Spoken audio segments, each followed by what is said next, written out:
Our first question was, where do men, women and youth in the refugee settlement and host community obtain information on enhancing food availability?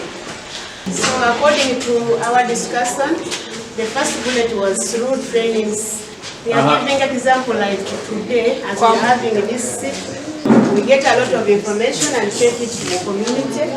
Okay, the second bullet was through social media. Okay, when we talk about social media, we mean we get information from radios. Some people have access to televisions, some go to internet and search. So another source of information we look at exchange lists.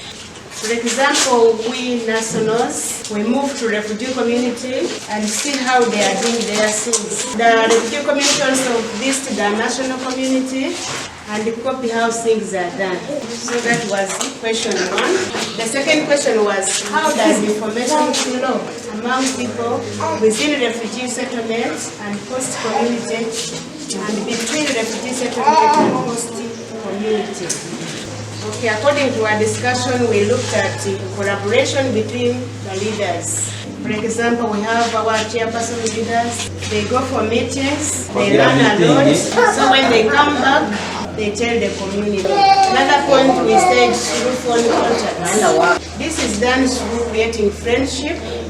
So if I get a challenge, I call my friend and ask how is the climate in your place and how are you doing this, so they tell me through phone contacts.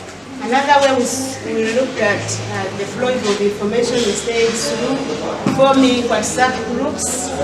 For example, like now as we are here as farmers, we can form our group, we keep on sharing information. Then another thing we looked at radio talks, whereby one leader can go on a radio talk.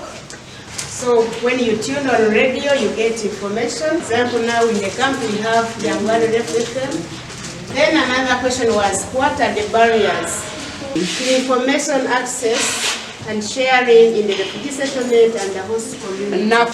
So we looked at as lack of modern technology. For example, most people don't have smartphones, no access to TVs. We also looked at poor communication network. We also looked at the language barriers. For example, me, I'm a Munyoro.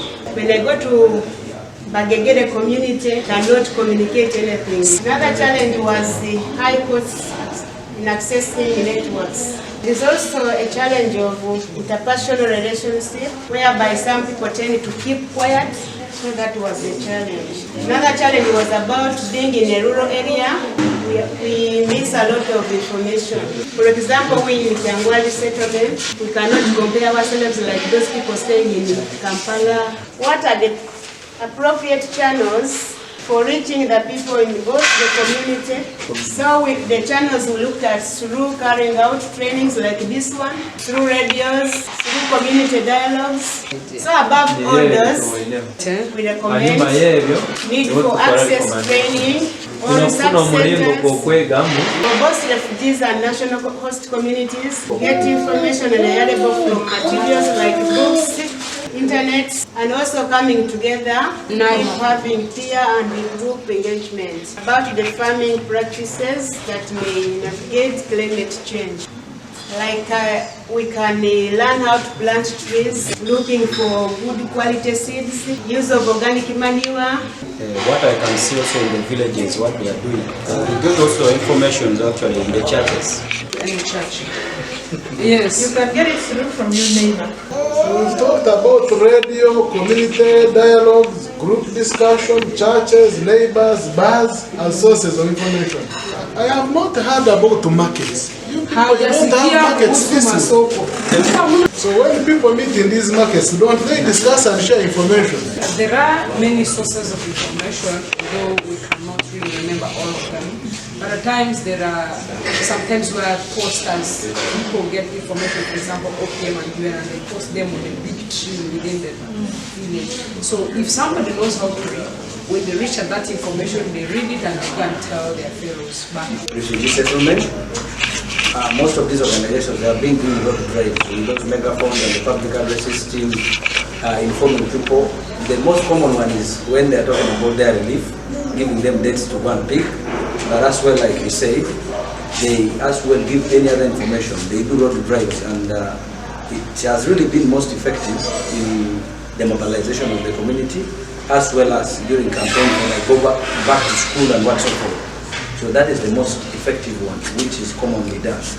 From the voting that we've just done, that public speakers or megaphones or drive-thrus will help us to reach many people in the host community as well as the refugee camp.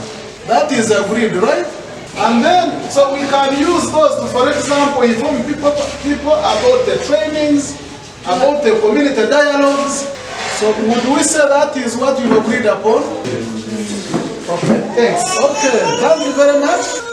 The idea is that if we are to pick anything from what this group has mentioned, that is our take-home message.